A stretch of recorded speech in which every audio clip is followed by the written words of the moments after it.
정신대 문제에서 우리가 잘못 논쟁하는 게 뭐냐. 한일 기본조약에 모든 배상권과 청구권은 여기서 소멸시효한다고 찍어줬어요, 우리가. 그래서 우리 논쟁을 하죠. 아니야, 이건 정신대 문제는 예외 아니야. 논쟁을 하죠. 논쟁할 필요가 없는 거예요. 왜? 당연히 배상을 해줘야 돼요. 다른 거예요. 내가 선생님을 아주 어렸을 때부터 오랫동안 괴롭히고 가해를 해왔어요. 그래서 당신은 어렸기 때문에 당신 부모와 내가 1억에 합의를 했어요. 근데 알고 봤더니 당신의 상처는 그런 상처가 아니라 1억 갖고는 치유가 안 됐어요. 자, 나 책임 있어요, 없어요? 도덕적으로. 좀 정신대 문제는 이 사건이에요. 어떤 나쁜 놈이 미성년 소녀를 성적으로 폭행을 한 거예요. 그리고 부모랑 합의했어요. 오케이? 근데 그 소녀의 상처가 낫질 않아요. 그럼 합의했다고 돈 안 내겠다고 그러면 그게 사랑입니까? 아니죠. 그 소녀는 돈을 받을 권리가 소멸시효됐습니까? 그럼요. 그 합의서가 뭐냐가 중요한 게 아니라는 거예요. 그 도장을 찍어준 부모가 잘못된 거고, 그리고 그 도장의 내용이 뭐냐가 중요한 게 아니에요. 더 중요한 건 그 상처가 아직 완물지 않았기 때문에 가해자 너는 도덕적, 법적으로 여전히 책임을 갖고 있다라고 우리는 주장을 해야 되는 겁니다. 그게 정신대 문제의 본질이라고 저는 감히 생각하는 겁니다.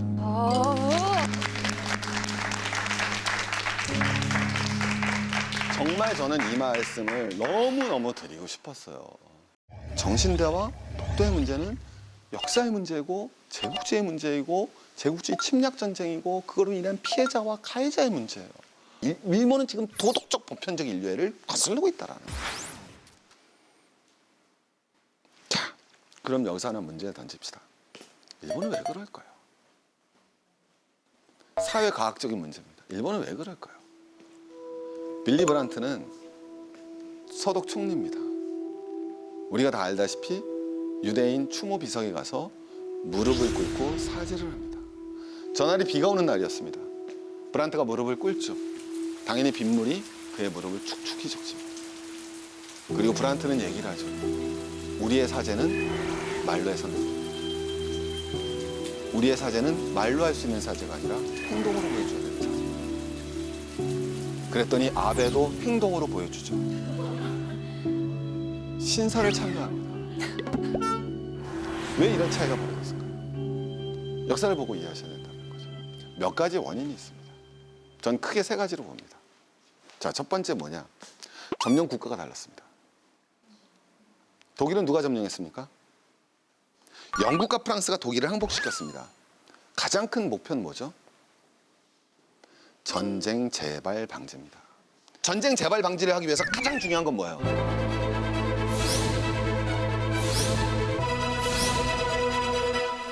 전범자를 척결해야죠. 다시는 이 유럽에 이런 끔찍한 전쟁이 일어나지 않기 위해서 뭐가 되느냐? 이 전쟁에 책임졌던 사람들을 종식시켜야 된다는 거예요. 마땅한 합당한 처벌을 줘야 된다는 거예요. 그게 영국과 프랑스의 목적이 되는 거예요. 근데 안타깝게도 미국이 나쁜 게 아니라 미국은 일본을 점령했을 때 목표가 뭐예요? 마침 일본 위에 러시아가 있잖아요. 소련이 있잖아요. 냉전이 다가오잖아요. 내가 얘랑 적대 관계에 들어서지 않습니까? 누가 필요합니까? 우호 세력이 필요하죠. 목표가 다른 거예요. 철저한 전범 처리가 중요한 게 아닙니다. 바로 이 전범자들 중심이든 아니든 나의 우호 세력을 만드는 게 필요합니다. 그래서 일본의 전쟁 범죄를 일으켰던 내각이 도조 히데키 내각입니다. 그 내각에서 제가 알기로는 상무장관과 그 다음에는 군수 차관을 지냈던 친구가 있습니다. 그 친구가 A급 전범입니다. 그런데 처음에는 당연히 뭐가 돼요? A급 전범이니까 처벌돼야 되죠. 그런데 공무권을 제한하는 한에서 용서받습니다. 그러다 나중에 그 공무권 제한도 풀립니다. 그래서 그 사람이 정치에 나서게 됩니다. 그래서 정치에 나서서 그 사람이 55년 자민당을 결성을 합니다. 그리고 일본 총리를 지내게 되고요. 자, 그 사람 이름이 기시 노부스케고요. 그 사람이 딸이 하나 있습니다. 그 딸이 아들을 낳습니다. 아들 이름이 바로 아베입니다. 그 총리가 나왔던 가장 주장했던 게 평화헌법 철폐입니다. 전쟁을 부정하는 평화헌법을 천폐시키고자 하는 것이 바로 그들의 논리입니다. 제국주의자들의 논리가 아직까지 일본 지배층에 그대로 살아 있습니다. 무서운 역사와 우리는 지금도 직면하고 있는 겁니다. 쉽지 않은 역사입니다. 일본 전범이 왜 이렇게 처리되지 않았는가? 첫 번째는 점령국이 달랐다. 그 점령국들의 의도가 달랐다는 것이고, 두 번째는 그 이후의 경제 발전 과정이 달랐다는 거죠. 국가가 달랐다. 그리고 맨 마지막에는 마찬가지로 상대방이 달랐습니다. 우린 너무 가슴이 아픕니다. 독일은 유태인이 있었습니다. 그들은 전후에 나라를 세워서 단합을 했습니다. 단합을 해서 독일에게 당당하게 요구를 했습니다. 자, 근데 중국은 국공 내전을 했어. 그게 1949년대가 끝나는 거예요. 그 과정에서 중국의 에너지는 더 없어진 것이.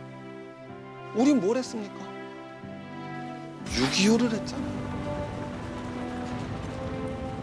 6.25를 했습니다. 유태인이 단합되어 독일에게 요구를 했다면 우리는 그때 분열돼 있었죠. 그래서 우리는 일본의 전범들이 살아날 수 있는 기회를 만들어준 겁니다. 그래서 그들은 오늘도 독도가 자기네 땅이라는 이야기를 거리고 있는 거죠. 이 말씀을 저는 정말로 제가 이전까지 강의하는 것 중에서 가장 말씀드리고 싶었던 겁니다. 그래서 저는 이렇게 생각합니다. 일본에 대한 요구는 독도는 당연히 우리 땅인 거예요. 지도고 뭐고 필요 없다. 이건 역사성의 문제이기 때문에 일본의 의견은 특별한 것이 아니에요. 특별한 것이 아니라 국제사회의 보편적 가치와 기준을 지키라는 것뿐이에요. 바로 인류사의 양심 앞에 솔직하고 겸허해져라. 아주 당연한 얘기를 하는 거예요.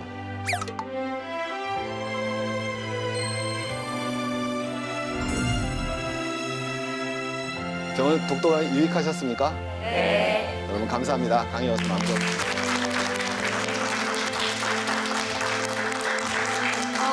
여러분 이제 질문 키워드 준비해 주시면 될 것 같습니다. 독도에 대한 이야기, 뭐 제국주의에 대한 이야기 계속 들으면서 뭔가 뜨거운 뭔가가 계속해서 이렇게 올라오고 있는데 여러분 그 감정을 기억하셔서 질문 키워드를 작성해 주시면 될 것 같습니다. 자, 질문 키워드 준비가 되셨으면 들어주세요.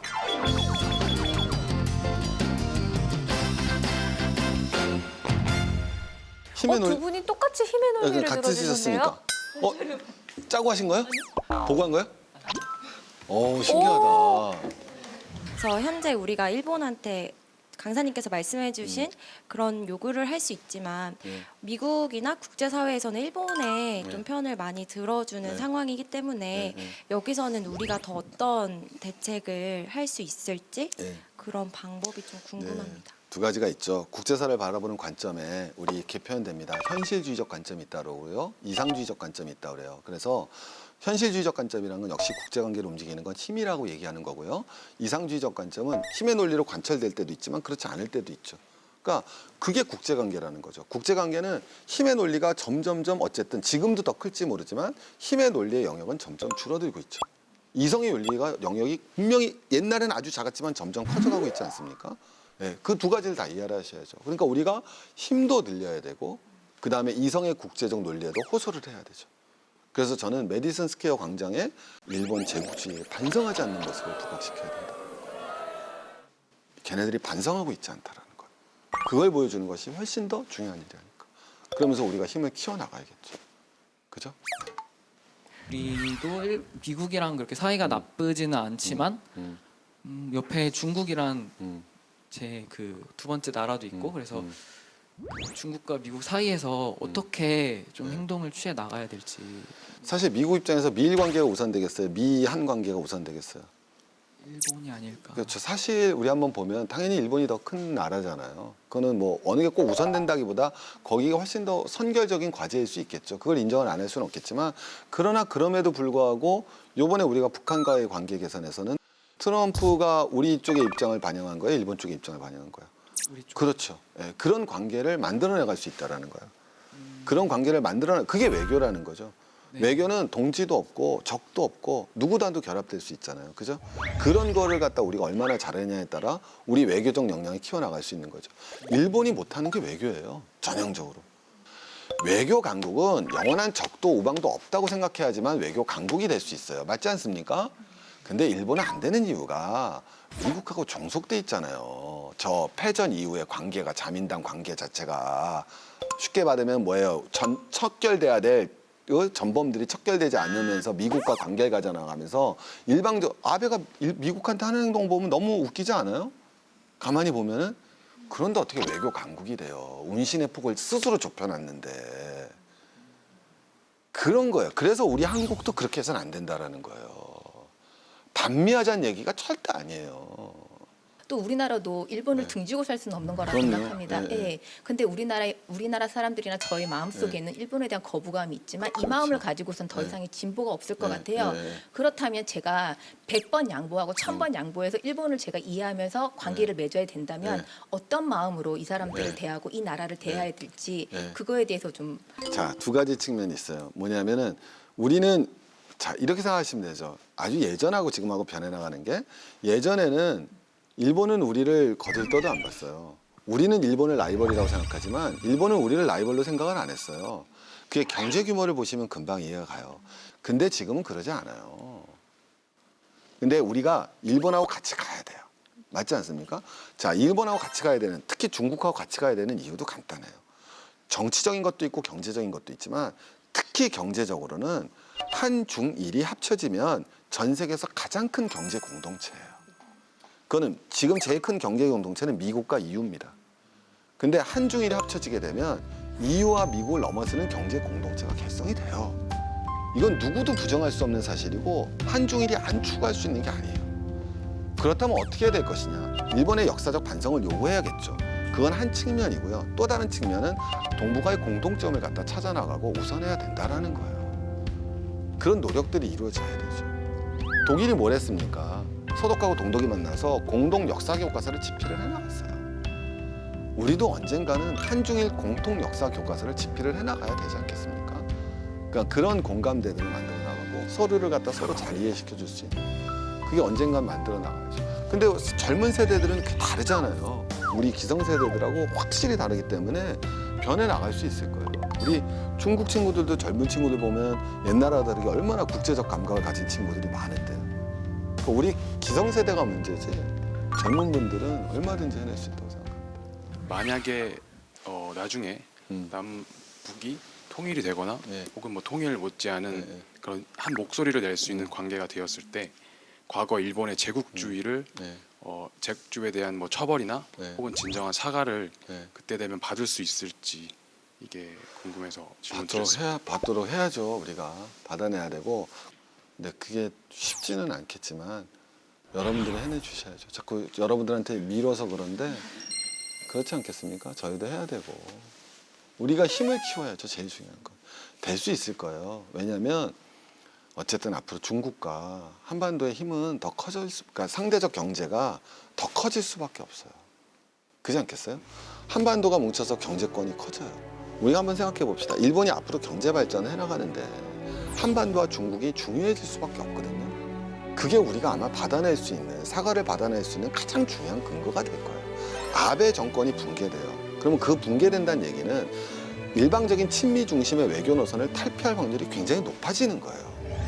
그럼 일반적인 친미 중심의 노선을 탈피한다는 얘기는 그거는 결국은 동북아 노선이 되는 거예요.